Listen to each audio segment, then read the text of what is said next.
Good morning बच्चों।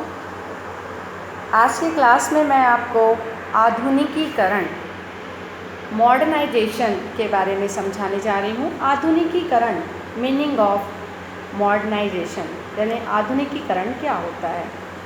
आधुनिकीकरण का मतलब होता है आर्थिक क्षेत्र में सुधार लाना, आर्थिक सुधारों या नई जो नीति है उसको बेहतर बनाना, अर्थात भारत में उन्नत टेक्नोलॉजी को लागू करना, चाहे वो कृषि के क्षेत्र में हो या उद्योगों के क्षेत्र में हो या अन्य आर्थिक क्षेत्र में हो।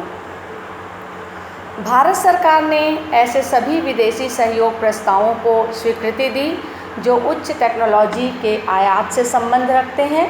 निजी क्षेत्र के उपक्रमों को भी अब स्वतंत्रता दी गई कि वे स्वयं ही ऐसे प्रस्तावों की शर्तें अपने विवेक से तय करें।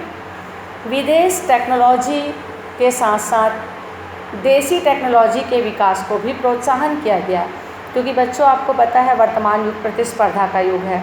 तो प्रतिस्पर्धा का सामना करने के लिए हमें अत्यंत अनिवार्य है कि हम नई नई टेक्नोलॉजी के माध्यम से जो है उत्पादन का कार्य करें, जिससे कि हम प्रतिस्पर्धा का सामना कर सकें। काफ़ी वर्षों से चले आ रहे हैं जो हमारे पुराने उद्योग धंधे, इस्पात उद्योग, सूती वस्त्र उद्योग, जूट मिल, चीनी मिल, चमड़ा मिल, इनका आधुनिकीकरण करने के लिए सरकार ने आवश्यक कदम उठाए। तो संक्षेप में मैं ये कहूँ, आधुनिकीकरण का मतलब ही होता है जो पुराने तरीके से हमारे देश में उद्योग धंधे चल रहे हैं उनमें नई टेक्नोलॉजीज़ का प्रयोग करना, नई नई तकनीकों का प्रयोग करके उत्पादन कार्य को करना, जिससे कि हम प्रतिस्पर्धा का सामना कर सकें। नई आर्थिक नीति यानी आर्थिक सुधारों की जो प्राथमिकताएं हैं वो इस प्रकार से हैं। पहला, उत्पादकता में वृद्धि करना, मतलब ज़्यादा से ज़्यादा वस्तु का उत्पादन करें जिससे कि उत्पादकता में वृद्धि हो। आधुनिकतम तकनीक का प्रयोग करना, मतलब ये आधुनिकीकरण में ये सारी चीज़ों को प्राथमिकता दी गई कि पहले उत्पादकता में वृद्धि करो, फिर आधुनिकतम तकनीक का प्रयोग करो, फिर उत्पादन की जो क्षमता है आपकी उसका पूर्ण विदोहन करना है। हमारे देश की जो राजकोषीय व्यवस्था जो कि घाटे में चल रही थी उसको कम करना, कृषि को महत्व देना, कृषि के क्षेत्र में भी नई नई तकनीक का प्रयोग करके कृषि कार्य करना जिससे कि उस कृषि की उत्पादकता को बढ़ाया जा सके।